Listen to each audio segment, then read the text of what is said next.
Welcome to the Prosperity Profiles Podcast, sponsored by Prosperity Profilers, LLC. They'll help you look prosperous, feel prosperous, and be prosperous. We hope you listen often, and if you haven't already, don't forget to subscribe. Now, here's your host, four-time #1 best-selling author, speaker, and business coach, Holly Porter.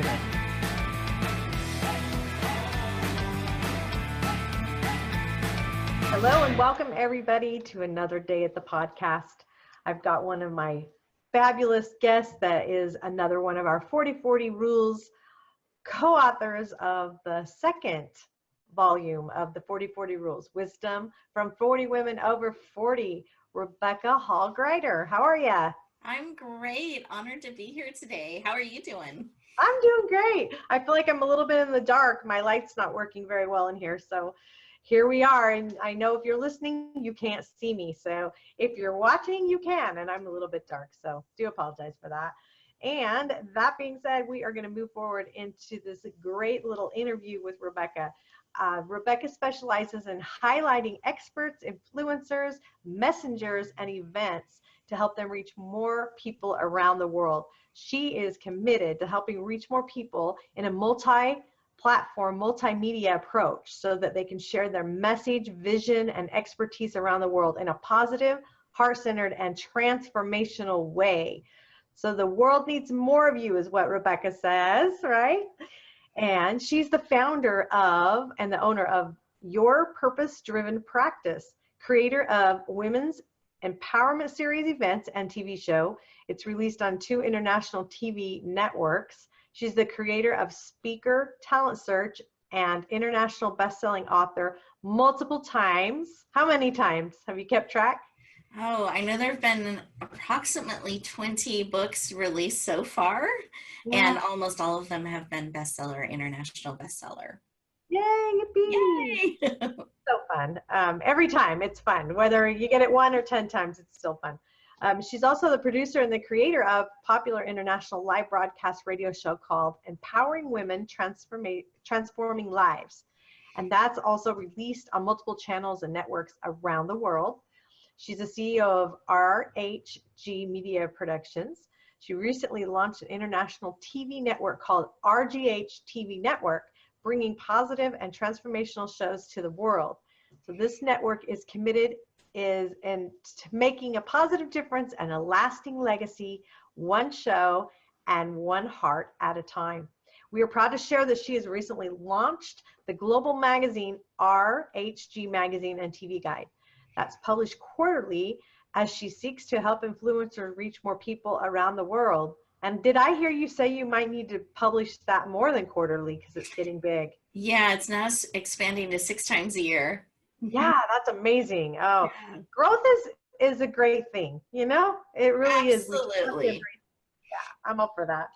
And RH Media Productions has recently expanded its publishing side of the house to not only provide powerful multimedia anthology opportunities, but now it also helps individual authors write, publish, and launch their own best-selling books in a multimedia way. Rebecca's history of success includes Empowerment Connections TV, an international TV channel, #1 most watched channel within 6 months of its launch on Voice America TV Network. Network director of Voice America Woman channel on both radio and TV.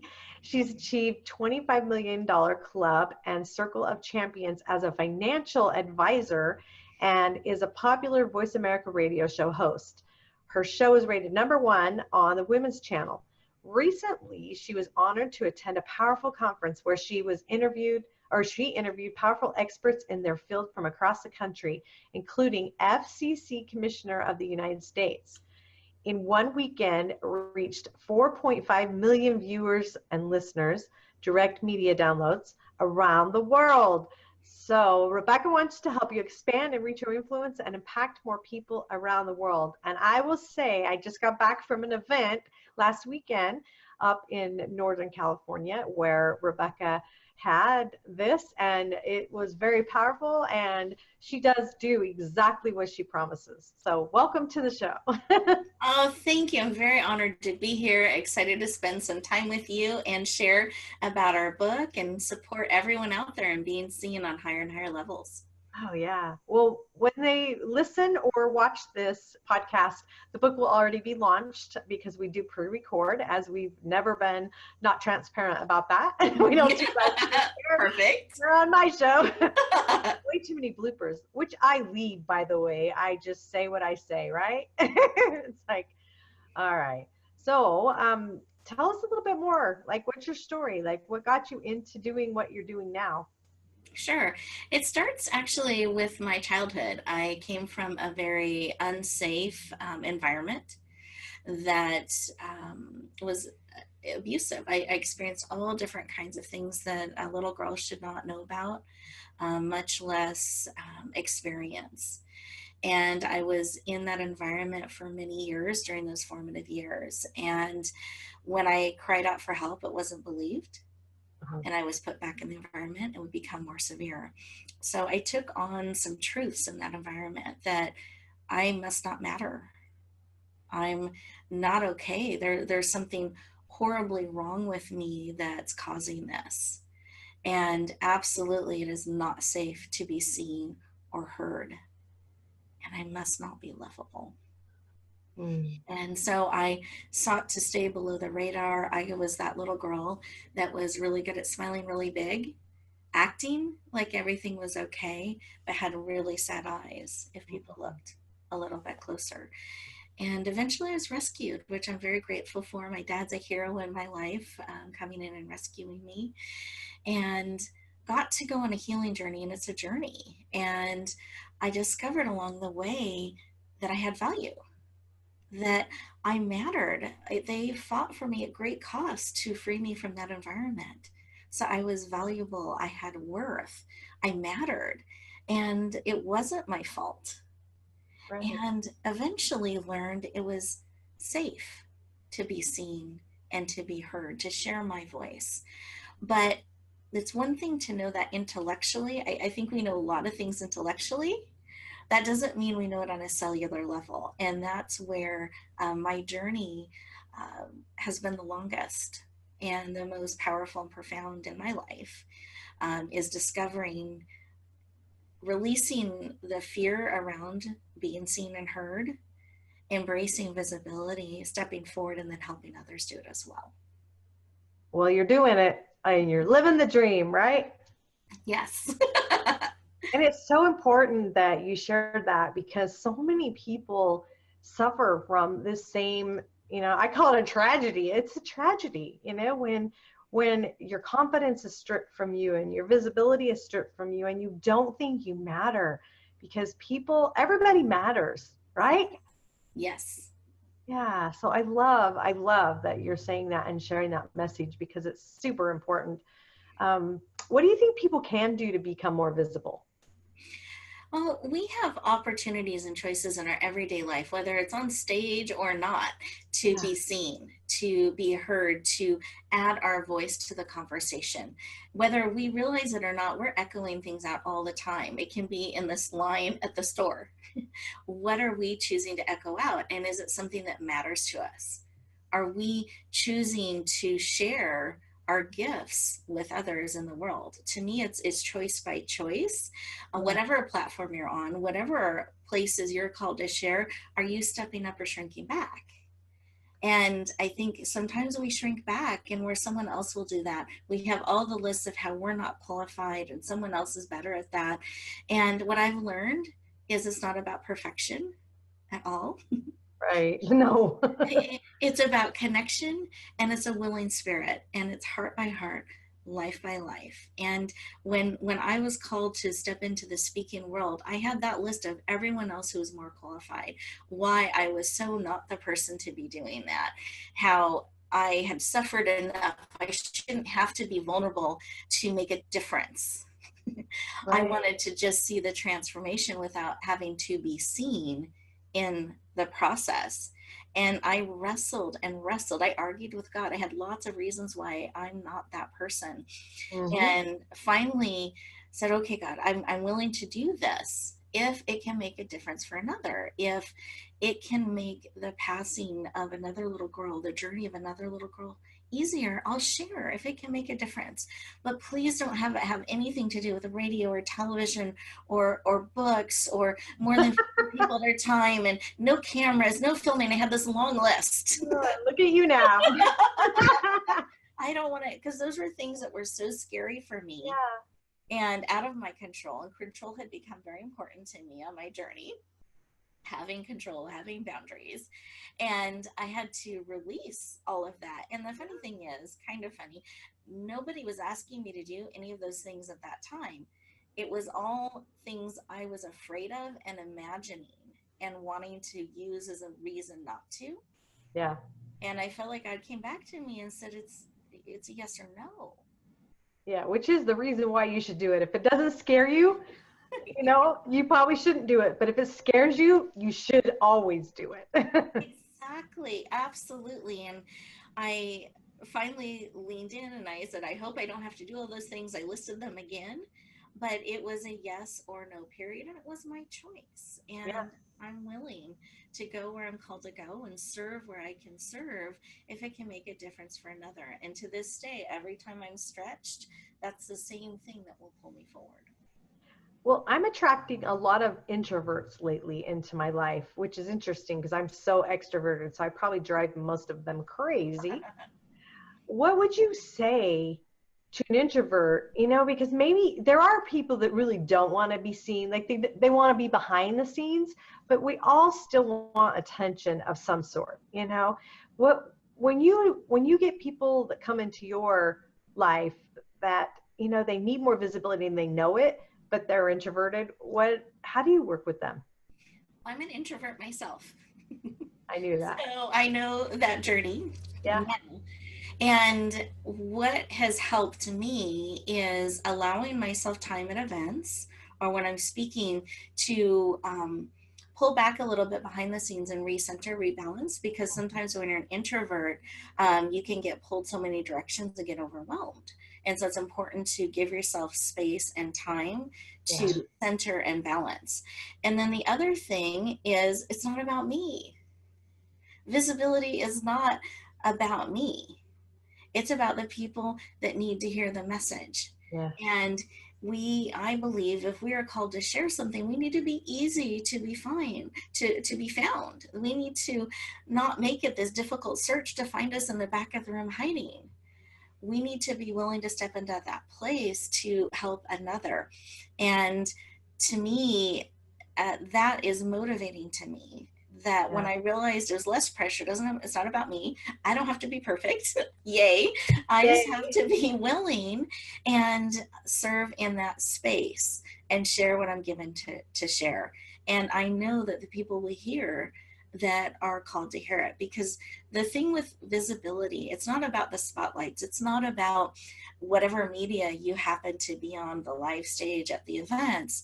It's if you have gifts and talents and abilities that can make a difference for another, when they're hurting, it's like darkness comes down around you. And we talked about this at the event this last weekend. It's like this darkness comes down around you.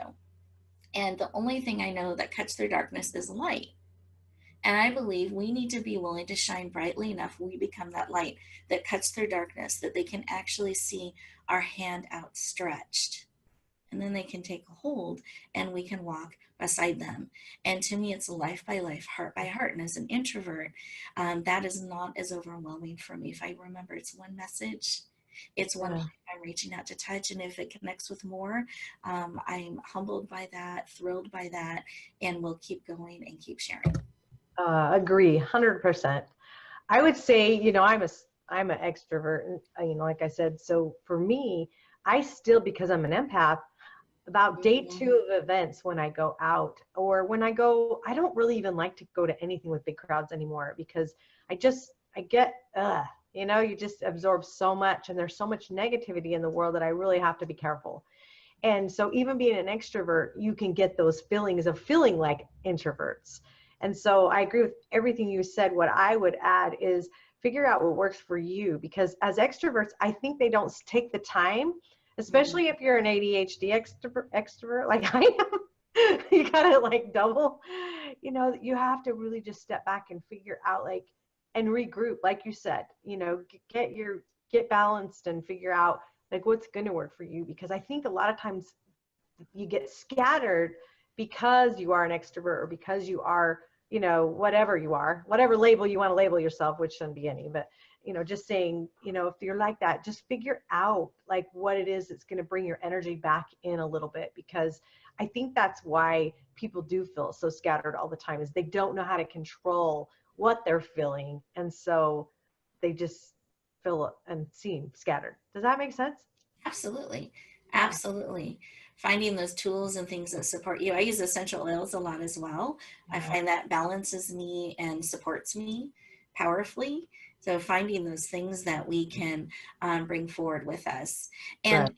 I can be, it helps me become less overwhelmed in environments like that if I have a list. So I confess this weekend. So anyone who wasn't there this weekend, which may be many of our viewers today and listeners, I like lists, and lists ground me. And so I will make a list sometimes of what are my priorities, what are my focus, what do I want to focus on when I go to this event? And I keep it simple, 3 connections. Mm-hmm. I want to share in this way. And if I ever start feeling scattered or overwhelmed, I can look at my list and remember my purpose for being there and stay on purpose. Right. And I always leave openings in it so I can be open to that magical connection I didn't anticipate coming, that I can receive and connect and serve. Absolutely. Yes. Oh, love it. Well, let's talk about the speaker talent search. Yes. Tell me a little bit, and our listeners, I know about it, but tell me a little bit more about that, like what that entails and what you do. So Sure. So the speaker talent search, the vision of the speaker talent search is, I have found there are so many experts and speakers and leaders that are wanting to reach more people and want to get outside of their current sphere of influence and impact more lives. But they're struggling sometimes in getting those opportunities, getting on those stages. And when they're reaching out to people, they're having difficulty getting through the gatekeepers and opening up those doors. But then on the other side, we have people that have the opportunities, radio shows, television shows, podcasts, network level, conferences, and they're really, really trying to find, they're seeking everywhere, trying to find the right talent, the right speakers and experts to have on their platforms, to have on their stages. But somehow they have difficulty meeting. And so what the speaker talent search does is it creates a way for them to meet powerfully and effectively, where the people that have the opportunities can receive and hear and understand the message that is being delivered to them by the expert to determine if it's a good fit.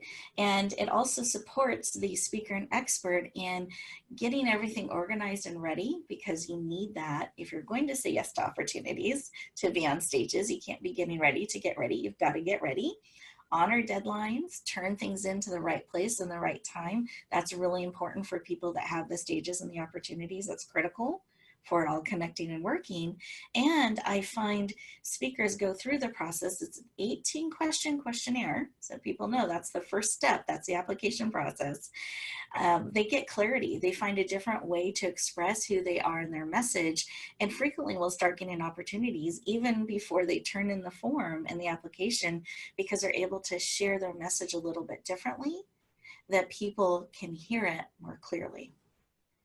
Oh, yes. So anyone interested in that, we will put that information. Let's do that on the show notes here below, and you'll be able to go and research that. And if that's something that's calling to you, then you'll know that there's an option for you, and you can work with Rebecca maybe doing that. So you have lots of ways people can work with you. I know that. And so we'll definitely put your website link and everything here in the show notes. So And can I add something about the speaker talent search? So speaker talent search, we do it 3 times a year coming up in 2019, just so people are aware. And there's no cost or investment to participate in.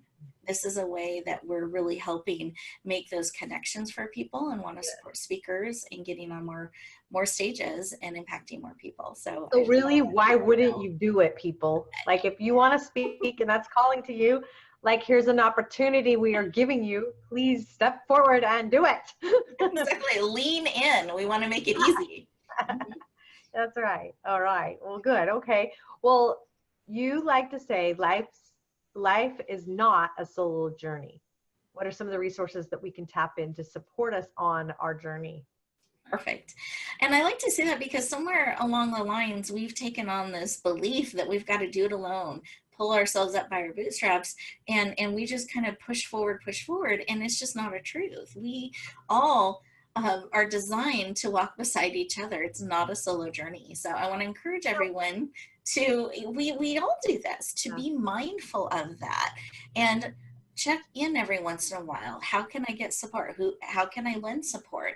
Am I working too long on this one piece that is not my zone of genius? And how can I maybe get somebody who's been there before, give me some wisdom or insight or tips?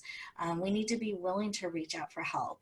And lots of the ways that we like to support people on a regular basis, because it's not just a one-time thing. We need people to walk beside us on an ongoing basis.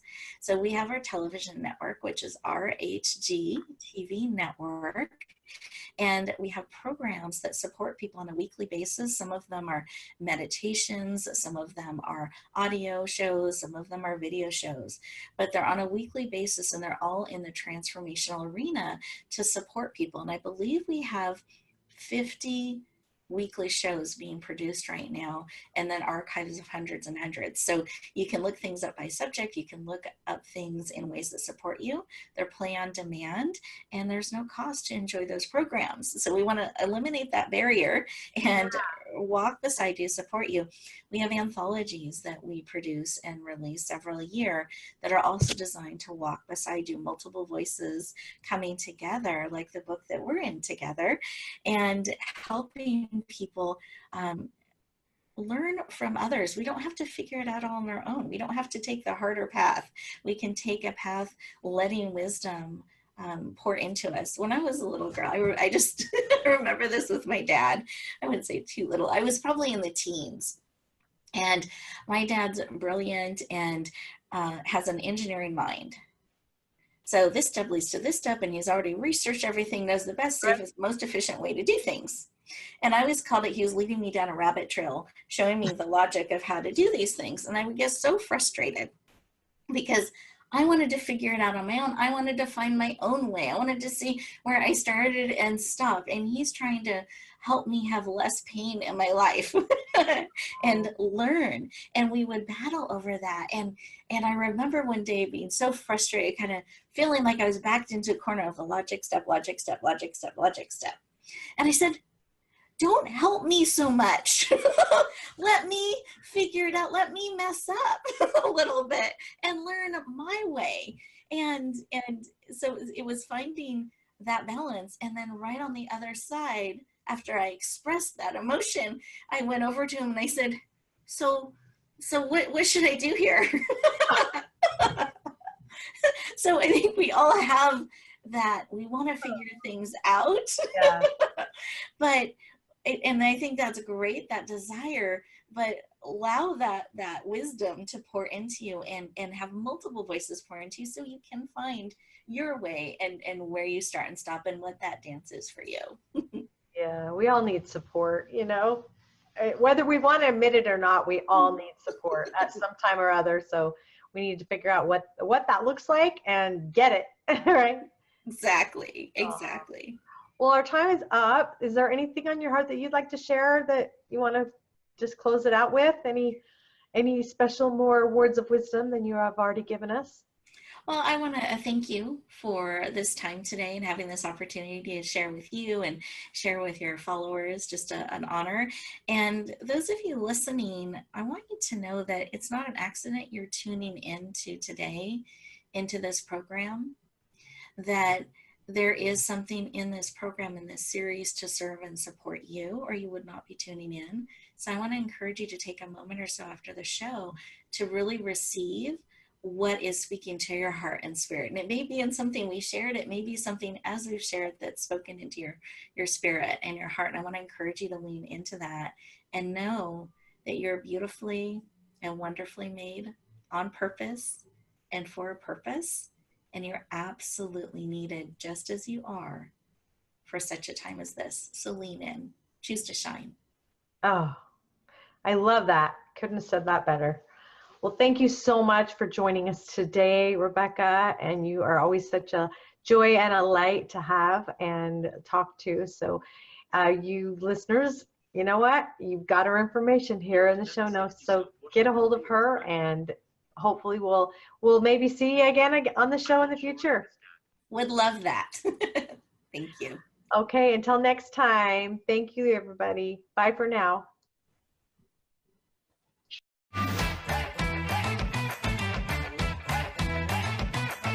Thank you for listening to Prosperity Profiles Podcast, sponsored by Prosperity Profilers, LLC, helping you look prosperous, feel prosperous, and be prosperous. We hope you enjoyed our time together, and we'll visit again soon. You can learn more about Prosperity Profilers by going to hollyporter.com.